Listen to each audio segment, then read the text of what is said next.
الحمد للہ کفا وسلام علی حبیبہ الذین اصطفیٰ اما بعد فاعوذ باللہ من الشیطان الرجیم بسم اللہ الرحمن الرحیم الا ان اولیاء اللہ لا خوف علیہم ولا هم يحزنون صدق اللہ المولانا العظیم وصدق رسولہ النبی الامین المتین الکریم ونحن علی ذلک لمن الشاہدین والشاکرین والحمد للہ رب العالمین۔ سب سے پہلے آقائے دو عالم نور مجسم شفیع دو عالم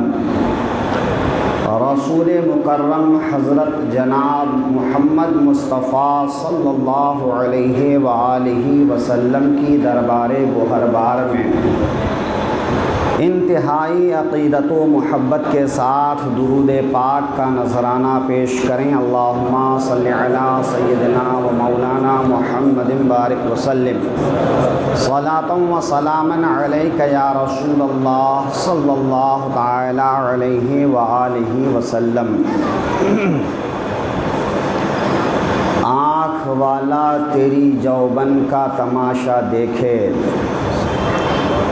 آنکھ والا تیری جوبن کا تماشا دیکھے، دیدے کور کو کیا آئے نظر کیا دیکھے، دیدے کور کو کیا آئے نظر کیا دیکھے، نگاہ ولی سے بدل جاتی ہے تقدیریں، نگاہ ولی سے بدل جاتی ہے تقدیریں، جو ہو ذوق یقی پیدا تو کٹ جاتی ہے زنجیریں، این سعادت بزور بازونیس، این سعادت بزور بازونیس، تا نبخشد خدائے بخشندہ۔ عزیزان محترم، ماہ ربیع الاخر کی آج پہلی تاریخ ہے، یعنی 11ویں شریف کا مہینہ آج سے شروع ہو گیا ہے، آج اس کی پہلی تاریخ ہے۔ اہل عقیدت و محبت حضرات اس مہینے میں عام طور پر اولیاء کرام کی بارگاہ میں نظر و نیاز پیش کرتے ہیں، بالخصوص محبوب سبحانی قطب ربانی شیخ عبدالقادر محی الدین جیلانی بغدادی رضی اللہ تعالی عنہ کی بارگاہ میں نظر و نیاز پیش کرتے ہیں اور اپنی مرادیں ان کی بارگاہ میں پیش کرتے ہیں، ان کے وسیلے سے رب تعالیٰ سے مانگتے ہیں، اور الحمدللہ رب تعالیٰ اولیاء کرام کے وسیلے سے عطا فرماتا ہے۔ تمام خوش عقیدہ مسلمانوں کا یہ دستور ہے اور یہ برحق ہے۔ اللہ تبارک و تعالی قرآن کریم میں اولیاء کرام کا تذکرہ اس طرح فرماتا ہے، اے لوگو خبردار ہو جاؤ، آگاہ ہو جاؤ کہ اللہ کے ولیوں کو نہ خوف ہے نہ ڈر۔ الا ان اولیاء اللہ لا خوف علیہم ولا هم يحزنون۔ اس آیت میں اللہ تبارک و تعالی نے بار بار تاکید کے ساتھ میں ارشاد فرمایا، بلاغت ایک فن ہے، اس فن میں ایک قاعدہ ہے کہ جب کوئی عام سی بات کہی جاتی ہے اور سننے والے کی طرف سے کسی رد عمل کا اندیشہ نہیں ہوتا ہے تو نارمل انداز میں بات کی جاتی ہے، سادہ انداز میں بات کی جاتی ہے۔ لیکن اگر بات کوئی اہم ہو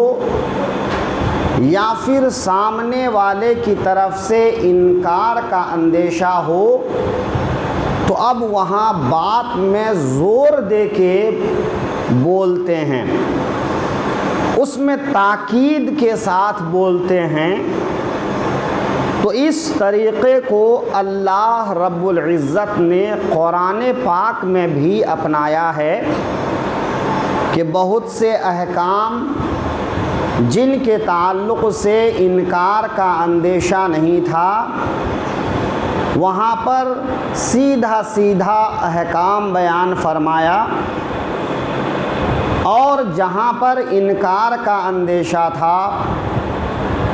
حالانکہ رب تعالیٰ کے لیے کوئی بات اندیشے والے نہیں ہوتی ہے، اس کی بات یقینی ہوتی ہے، لیکن یہ ہم انسانوں کے لحاظ سے اندیشہ تھا کہ لوگ اولیاء کرام کا انکار کریں گے یا اولیاء کرام کے تصرفات کا انکار کریں گے یا اولیاء کرام کو وسیلہ بنانے کا انکار کریں گے۔ تو ایسے اندیشے کو پیش نظر رکھ کر رب تعالیٰ نے ارشاد فرمایا، تاکید کے ساتھ ارشاد فرمایا، اور تاکید ہی نہیں بلکہ ڈبل تاکید کے ساتھ ارشاد فرمایا، چونکہ تاکید کے الفاظ اور حروف بھی مختلف ہیں۔ تو یہاں ارشاد فرمایا الا، اور پھر اس کے بعد ارشاد فرمایا انا۔ تو یہ دونوں باتیں تاکید کے لیے آتی ہیں۔ الا خبردار ہو جاؤ، ہوشیار ہو جاؤ، آگاہ ہو جاؤ، اور ان بے شک۔ تو اللہ فرماتا ہے آگاہ ہو جاؤ، خبردار ہو جاؤ کہ کسی زمانے میں ایسا ممکن ہے کہ کوئی اولیاء اللہ کا انکار کرے یا ان کے تصرفات کا انکار کرے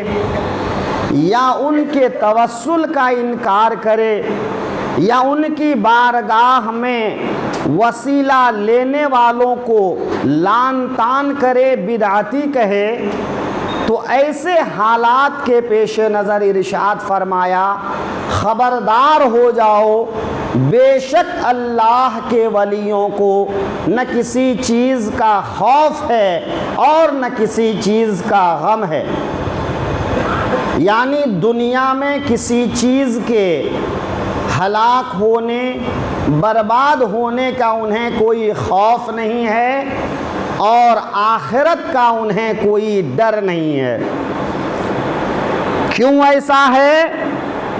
تو آقائے دو عالم ارشاد فرماتے ہیں کہ جب کوئی آدمی اللہ کا قریبی ہو جاتا ہے، اللہ کا دوست ہو جاتا ہے،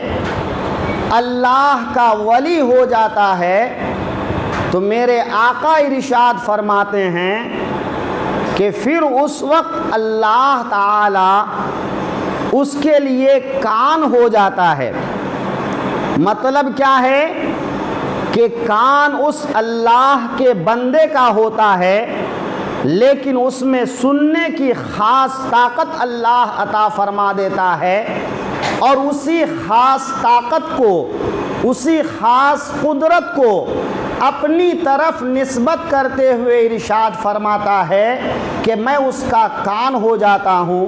میں اس کی آنکھ ہو جاتا ہوں، میں اس کا ہاتھ ہو جاتا ہوں۔ مطلب یہ ہے کہ اس کی ہر چیز میں میری قدرت کا جلوہ ہوتا ہے، اور جس کے اندر میری قدرت کا جلوہ ہو جائے پھر وہ انسان عام انسانوں سے بالاتر ہوتا ہے، وہ عام انسانوں سے الگ ہو جاتا ہے، وہ عام انسانوں کے مقابلے میں پاورفل ہو جاتا ہے۔ اس انسان کے اندر اتنی خوبی پیدا ہو جاتی ہے کہ وہ انسان چاہے تو آن کے آن میں ہزاروں میل کی مسافت طے کر لیتا ہے، اور وہ چاہے تو ہزاروں جگہ پر جس میں مثالی کے ساتھ وہ موجود ہوا کرتا ہے۔ اولیاء کرام کو اللہ خاص طاقت عطا فرماتا ہے،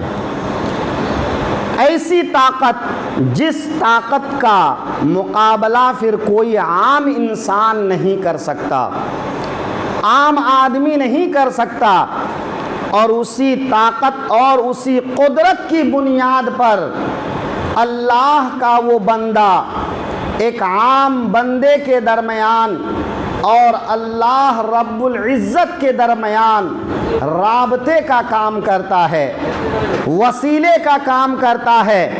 تعلق کا کام کرتا ہے،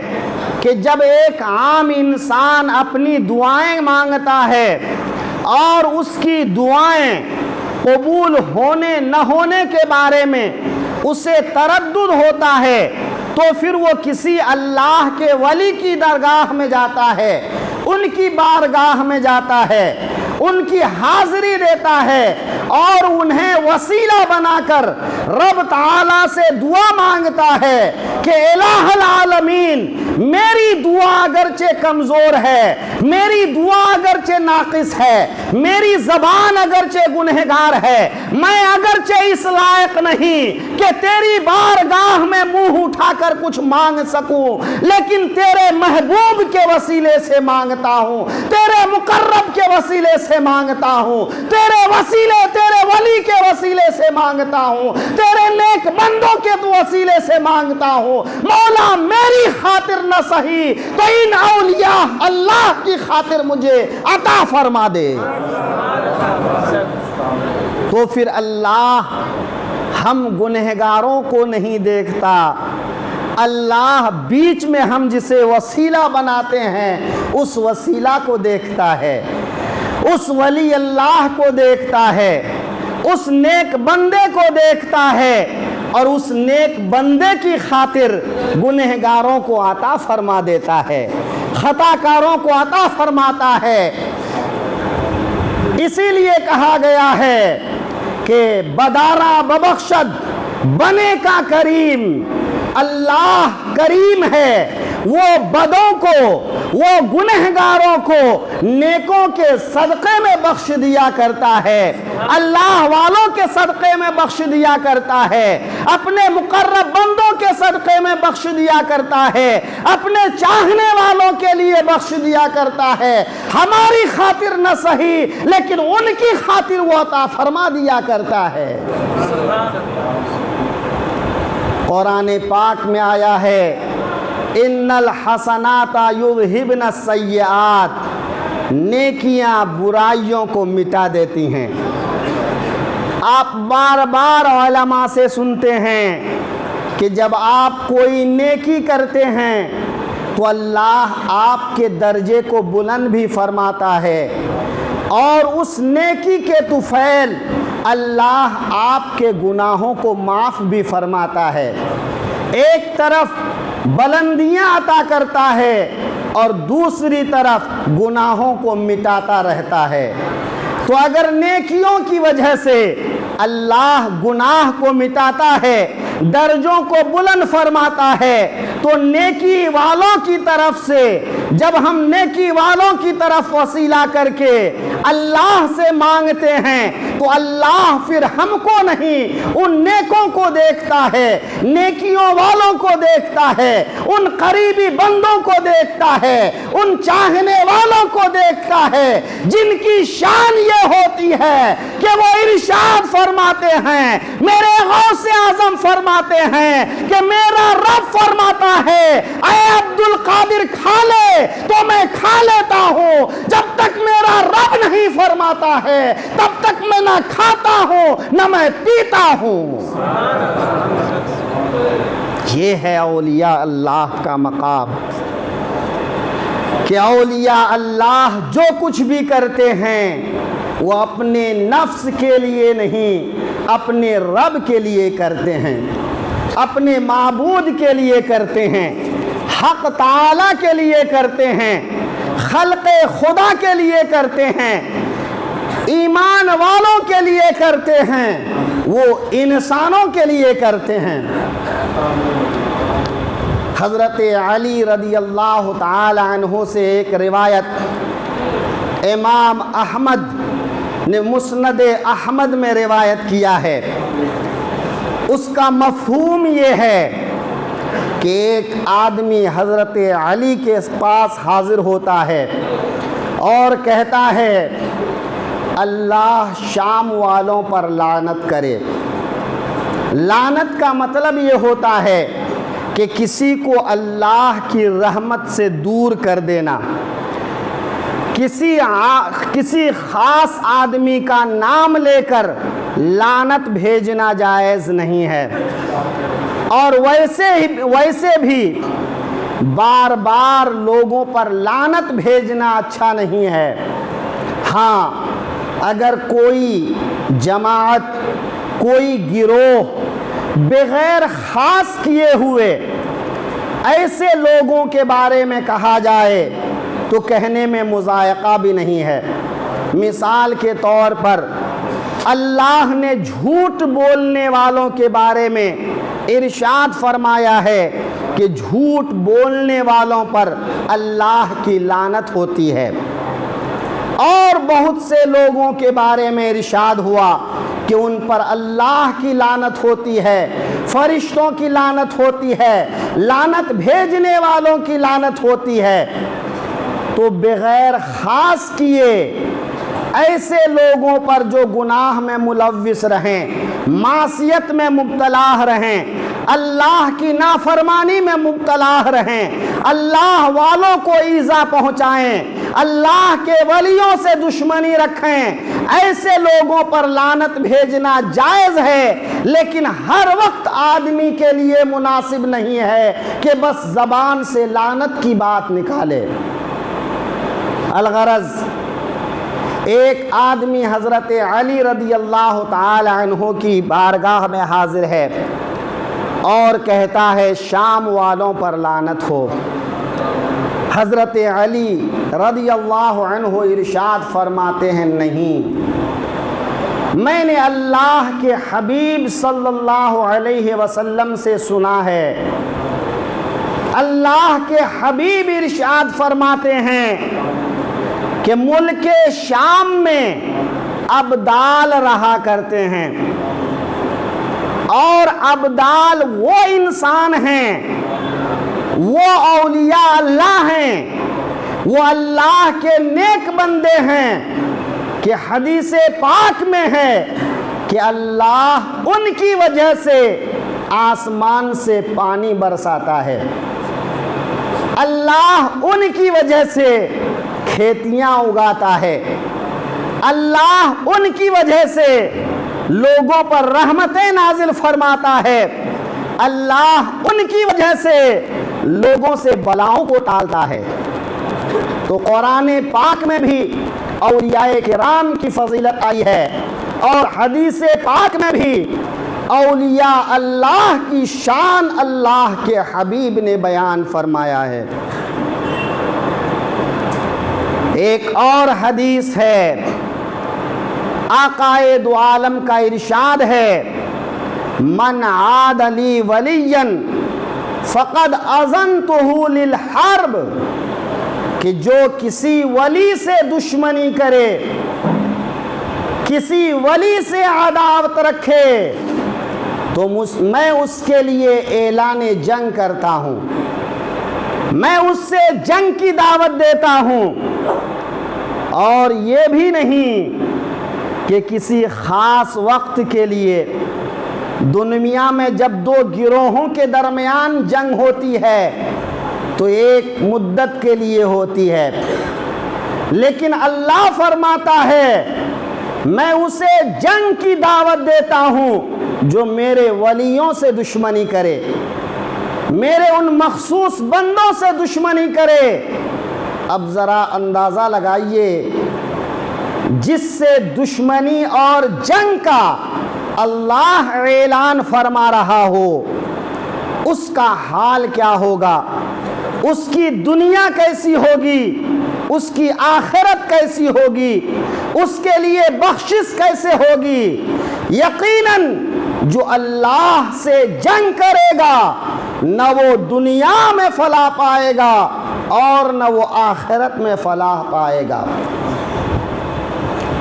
اولیاء کرام کی تفصیل تو بہت ہے، اس کو مختصر انداز میں سمجھیے کہ اولیاء کرام کے دو گروہ ہوتے ہیں، ایک تشریعی اولیاء کرام اور ایک تکوینی اولیاء کرام۔ تشریعی اولیاء کرام وہ ہوتے ہیں جو ظاہر ہوتے ہیں، عام انسانوں کے بیچ میں ہوتے ہیں، عام انسانوں کی طرح زندگی گزارتے ہیں، لیکن وہ شریعت کے پابند ہوتے ہیں، وہ شریعت و طریقت کے سنگم ہوتے ہیں، وہ خلق خدا کو اللہ کی طرف بلاتے ہیں، انسانوں کو اللہ کی طرف بلاتے ہیں، انسانوں کو اللہ کی طرف دعوت دیتے ہیں، اللہ کی راہ میں چلانے کی کوشش کرتے ہیں۔ ان کے لیے سلسلہ بھی ہوتا ہے، ان کے مرید بھی ہوتے ہیں۔ یہاں پر ایک بات عرض کر دوں، ہر پیر کا ولی ہونا ضروری نہیں ہے۔ پیر کے لیے جو شرائط ہیں وہ یہ ہیں کہ وہ ایمان والا ہو، وہ سنی صحیح العقیدہ ہو، وہ باعمل ہو، وہ شریعت پر چلنے والا ہو، اور ان کا سلسلہ طریقت اولیاء اللہ میں تسلسل کے ساتھ جاری ہو، اور وہ حضرت علی تک تسلسل کے ساتھ پہنچتا ہو۔ بہرحال ایک عام آدمی جب شریعت پر کاربند ہوتا ہے، عبادت گزار ہوتا ہے، تو ممکن یہ ہے کہ اللہ اسے ولایت کا منصب عطا کر دے۔ لیکن جب کسی کو اللہ کی طرف سے ولایت نصیب ہوتی ہے تو وہ انسان اس کو ظاہر نہیں کرتا ہے، اس کو چھپاتا ہے، لوگوں کو بتاتا نہیں ہے، لوگوں سے چھپاتا ہے۔ اور آج دیکھیں گے آپ جو 5 وقت کی نماز تک نہیں پڑھتے، وہ اپنی کرامتیں بیان کرتے ہیں، اپنی خوبیاں بیان کرتے ہیں، بڑا ولی بتاتے ہیں۔ جو ولی ہوتا ہے وہ بتاتا نہیں ہے، وہ ظاہر نہیں کرتا ہے، ہاں وہ شریعت کی دعوت دیتا ہے، طریقت کی دعوت دیتا ہے، نیکی کی دعوت دیتا ہے، اللہ کی طرف بلاتا ہے، اللہ کا خوف لوگوں کے دل میں پیدا کرتا ہے، اور وہ انسان ایک عام انسان کی طرح زندگی گزارتا ہے۔ تشریعی اولیاء کرام میں بہت سے علماء ایسے بھی ہیں جو دیکھیے تو وہ ظاہری شریعت کا عالم ہے، لیکن وہ ظاہر کے ساتھ ساتھ باطن کے بھی اعلیٰ مرتبے پر فائز ہوتے ہیں۔ بے شمار مثالیں موجود ہیں، اولیاء کرام بے شمار ہوا کرتے ہیں، اور تکوینی اولیاء کرام، یہ اولیاء کرام ایسے ہوتے ہیں کہ اللہ ان کے ہاتھوں میں عالم کا نظام عطا فرماتا ہے، دنیا کا نظام عطا فرماتا ہے، دنیا کی چیزیں عطا فرماتا ہے،